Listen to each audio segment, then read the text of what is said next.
जय जगन्नाथ सांग मैंने आज वीडियो को आपको स्वागत करछि। किसी जिनस थाए खाइबा तो टेस्टी लगे किंतु तार बनैबा प्रोसेसटा टिके कष्ट लगे। जमती कि पणस कटा खाइबा समस्त को भल लगे किंतु काटिया क्या भी भल लगे जहाँ जमती कर तेल हाथ लगे पनिक तेल लगे काटी कुटी देली छोट छोट पीस कर काटी देछि।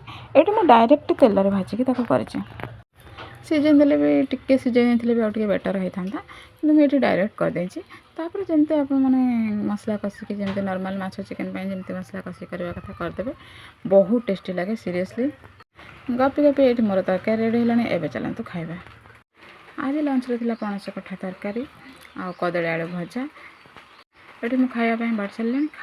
खाई सारला परे मो सान भण कथा टिके बहुत मन पड़थिला तो भाबिली मु आज ताकू बनेबी। एटी मु तार मुंडटा बनै देछि।